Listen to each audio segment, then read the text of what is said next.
नमस्कार दोस्तों, मैं डॉक्टर सुमित गुप्ता। आज हम बात करेंगे कि मलद्वार से संबंधित एक ऐसी समस्या जिसके बारे में सभी जानते हैं, बवासीर। टाइप्स के बारे में भी हम लोगों ने सीखा कि दो टाइप कहते हैं, इंटरनल हीमोराइड और एक्सटर्नल हीमोराइड। बाकी उसकी 4 ग्रेड्स हैं जो मैं पहले बता चुका हूं, एक बार फिर से जान लेते हैं। पाइल्स या बवासीर को 4 ग्रेड्स में डिवाइड किया गया है। फर्स्ट ग्रेड पाइल्स वो होता है जिसमें सिर्फ फ्रेश ब्लीडिंग होती है, किसी भी टाइप का मांस या कोई मस्सा बाहर नहीं आता है।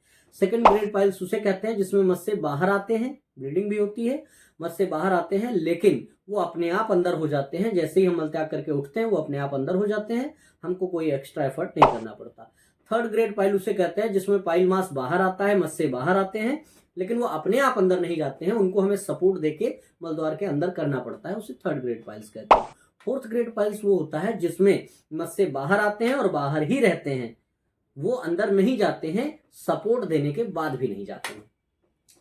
तो अब हमको करना क्या चाहिए? मैं सिर्फ इतना बताना चाह रहा हूं कि अगर पाइल्स जैसी कोई समस्या है तो इसमें घरेलू नुस्खों को ना अपनाएं, स्पेशलिस्ट डॉक्टर से मिलना चाहिए जितना जल्दी से जल्दी हो सके। क्यों? फर्स्ट ग्रेड पाइल्स ही सेकंड में बदलेगा और सेकंड थर्ड में जाएगा और थर्ड ही फोर्थ में जाएगा। अगर ये सिचुएशन है, अगर फर्स्ट और सेकंड ग्रेड में है तो इसमें सर्जरी की आमतौर पे कोई समस्या नहीं पड़ती है।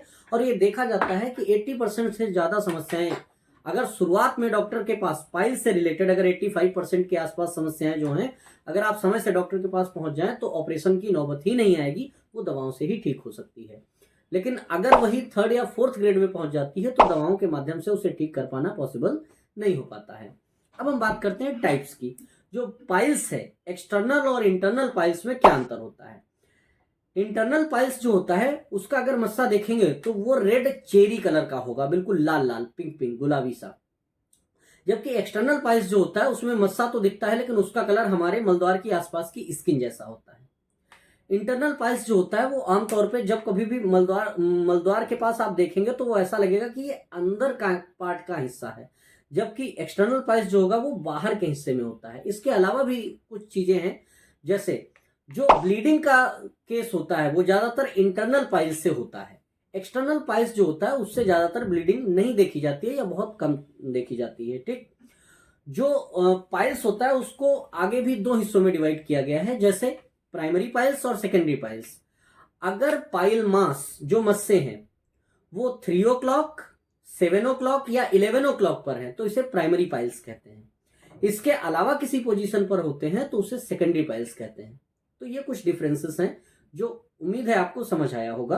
और अगर आपके मन में कोई सवाल है, कोई क्वेरी है, बवासीर, फिशर, फिस्चुला, इनसे रिलेटेड कोई समस्या है या आप कोई सवाल पूछना चाहते हैं तो मेरे नीचे दिए गए नंबर पे आप कांटेक्ट कर सकते हैं। कमेंट के जरिए भी पूछ सकते हैं, आपके क्वेश्चंस का आंसर जरूर मिलेगा। Thank you. Amazing!